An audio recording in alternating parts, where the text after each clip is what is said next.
Hi friends. எல்லாம் எப்படி இருக்கீங்க? ஆக்சுவலி இன்றைக்கி ஒரு வாழ்க்கை தத்துவம் சொல்ல போகிறோம். அது என்னென்னா பார்த்தீங்கன்னாக்கா, பாசம். பாசம் வந்து கடைசி வரைக்கும் யாராவது பாசம் வைக்கிறாங்களா? இல்லை. தேவைக்காக வந்து பாசம் காட்டுறாங்க. அதுக்கப்புறம் பார்த்தீங்கன்னாக்கா, அந்த பாசம் வந்து அதுக்கப்புறம் ஏமாற்றம் வருது. எப்படின்னாக்கா, இப்போது ஒரு பணம் கொடுத்த பிறகு பாசம் காட்டுறாங்க. அதே பணம் கொடுக்கலனாக்கா வெறுப்பு காட்டுறாங்க. ஸோ இதனால் என்ன இருக்கா, என்ன சொல்ல வரேன்னாக்கா, தயவுசெய்து பொய்யான பாசத்தை காட்டாதீங்க. ஆமாம், அப்படி உங்களால் உண்மையான பாசம் காட்ட முடியலனா ஆரம்பத்தில் வேணாம், காட்டாதீங்க. அப்படி ஒரு நடிப்பு காட்டி அவங்கள நம்ப வச்சு கடைசியில் அவங்கள விட்டு இதில் ஒரு பொய்யான பாசத்தை கட்டி அதுக்கப்புறம் அவங்களுக்கு ஒரு ஏமாற்றம் வந்து அப்புறம் அவங்க மனசு நொந்து இவங்களுக்காக நம்ம பாசம் வச்சுக்கிறோமே, இவங்க மேலே நம்ம பாசம் வச்சு கடைசியில் நமக்கு வந்து இப்படி ஒரு நம்பிக்கை துரோகம் பண்ணிட்டாங்களே அப்படின்னு சொல்லிட்டு அவங்க மனசு உடஞ்சி நோக்கிற அளவுக்கு நடந்துக்காதுங்க.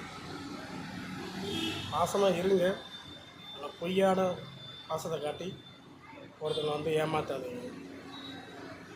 ஏன்னா இந்த பாசன்றது அவங்களுக்கு மனசாலும் அவங்க வந்து காட்டுவாங்க ஒருத்தங்க மேலே பாசம்.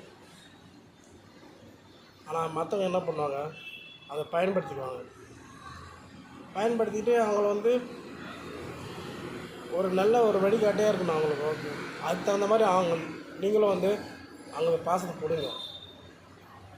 வெறும் அவங்கள்ட்ட பணம் இருக்குது அதுக்காக வந்து நம்ம வந்து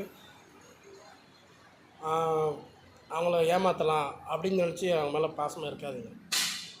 அவங்ககிட்ட பணம் இருந்தாலும் பணம் இல்லாட்டியும் போனாலும் சரி, உண்மையான பாசத்தை கொடுங்க. புரியுதுங்களா? ஏன்னா வாழ்க்கையில் வந்து பணம் தான் வந்து முக்கியம் இல்லை, ஓகேங்களா? பாசம் தான் வந்து முக்கியம். ஸோ அதனால் வந்து ஒருத்தரோட பாசத்தை வந்து வீணடிக்காதீங்க, புரியுங்களா? முடிந்த அளவுக்கு வந்து பாசமாக இருங்க. அதுக்கப்புறம் அவனை ஒருத்தனை நோக்கடிச்சு அதுக்கப்புறம் திரும்ப வந்து அவங்கக்கிட்ட நெருங்கவே மாட்டான். ஏன்னா நீங்கள் தான் நடிச்சிருக்கீங்க, ஒருத்தங்கிட்ட நடித்து அவனோட தேவையான அவன்கிட்ட இருந்தால் சொல்ல நல்லது எல்லாத்தையும் பறிச்சிட்டீங்க.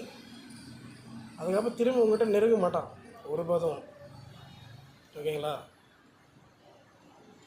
ஸோ என்னோடய வாழ்க்கையில் நடந்தது பார்த்தீங்கன்னாக்கா, நான் வந்து பாசத்தை வந்து கொடுத்தேன். அந்த பணம் இருக்கிற வரைக்கும் தான் அந்த பாசம் இருந்தது. என்கிட்ட பணம் இல்லை. அப்போ என்னோட நேரம் அந்த சம்பாதிக்கிற நேரம் போயிடுச்சு.